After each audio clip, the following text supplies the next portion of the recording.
Vytvoril som si program, kde mi bude ukladať vložené čísla do polí a v druhom poli mi bude ich zasa sortovať od najväčšieho po najmenší. Takže si môžeme vytvoriť pri tomto vstupe mi zapíše číslo, ktoré sa uloží na tento integer. Týmto to resetnem všetky polia na 0. Môžem dať transfer trans2 pole static 1, kde bude ukladať, do statiku 1 mi bude ukladať postupne, ako budú chodiť čísla, a v static 2 mi ich bude sortovať od najväčšieho po najmenší.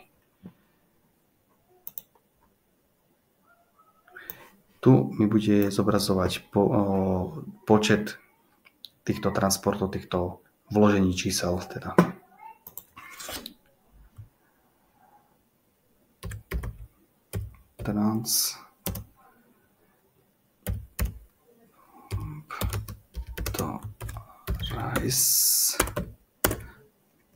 Dobre. Uloženie čísel do arrays. Dobre. Všetko OK. Dobre, takže tu je číslo, ktoré sa má zapísať a týmto ho potvrdím, aby sa zapísalo do toho poľa. Najväčšie je vždy hore, v static 2 a v static 1 ako budú chodiť. Čiže keď dáme menšie, 33, prišlo, ale tu ho už presunulo nižšie, lebo je menšie. Príde väčšie číslo.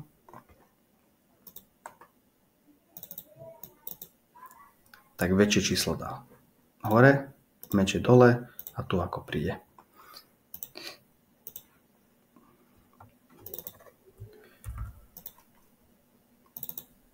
Pri dosiahnutí všetkých zapísaných polí mi bude ukladať najmenšie číslo, ktoré príde, v momente, ktoré príde a bude menšie číslo všetkých, zapíše ho dole a samozrejme postupne, ako budú chodiť čísla väčšie, menšie, bude väčšie hore vždycky a nižšie, menšie číslo dole.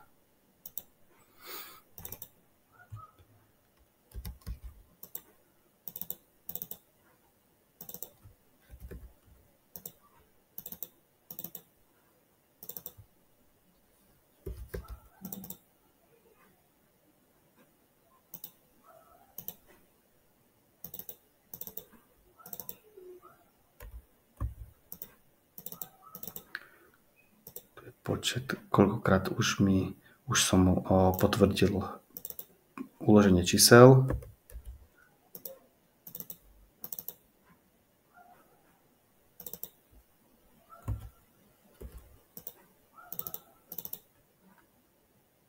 Ešte jedno. Tak. Tu, ako som ich ukladal, a tu sú sortované od najväčšieho po najmenší. Príde mi číslo medzi 99 a 14, tak ho uloží tu. Ak príde väčšie, tak ho dá automaticky vyššie. Čiže príde, dajme tomu, 86 a uloží ho nižšie. A to číslo, ktoré bolo menšie, zmizlo. A ak príde menšie ako 22, čiže 21, takže 21 sa by zapíše tu. Príde menšie, príde 3,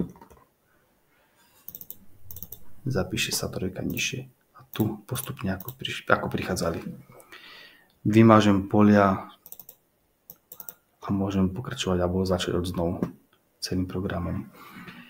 Ďalej, čo som si vytvoril potom, je ďalší program, ktorý mi bude ukladať tie takisto čísla, ale aj s datumom a časom. To si môžeme vytvoriť aj do tohto. Tu som si už spravil program, kde mi bude ukladať dátum a čas. Čas, dátum. Zapíše do polia dátum a čas. Signál. Dať input 2. Vymazanie polí. Integer, prichádzajúce číslo. A dbčko som si vytvoril v static date. Aktuálne číslo je aktuálne, ktoré sa potvrdí, po potvrdení, ktoré prišlo do poľa. A v static date som si vytvoril ďalšie polia, ktoré sa budú sortovať. Číslo, prichádzajúce číslo, dátum, kedy bolo prijaté, a takisto čas, keď bolo prijaté, zapísané. Tu je sortované a tu je postupne, ako budú chodiť. Dobre.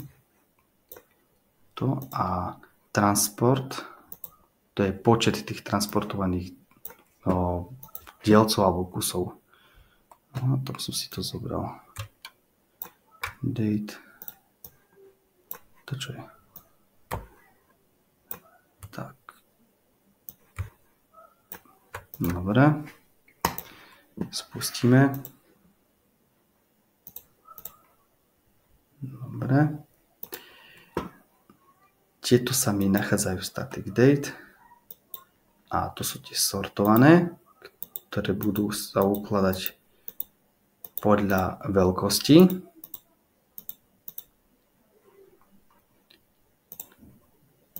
Tu priradím číslo, napríklad 22.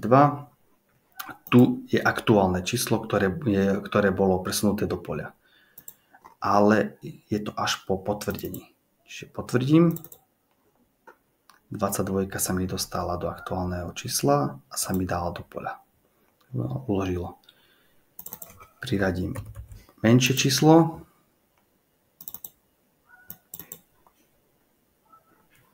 Menšie číslo sa mi zobrazilo nižšie. Dáme väčšie číslo.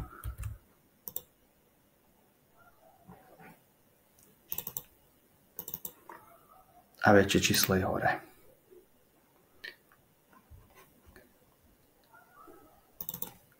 Zase dáme väčšie číslo.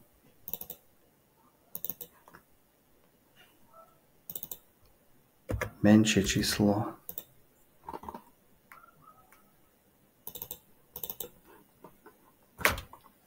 Tu sú sortované. S akou veľkosťou sú podľa čísel. A tu je dátum a čas, kedy boli prijaté. Čiže toto bolo prijaté 15.02, ale 18 bola prijatá o pár sekúnd neskôr. Ale v tomto, kde sa mi zobrazujú postupne, ako prišli, tak sú zobrazené, že to je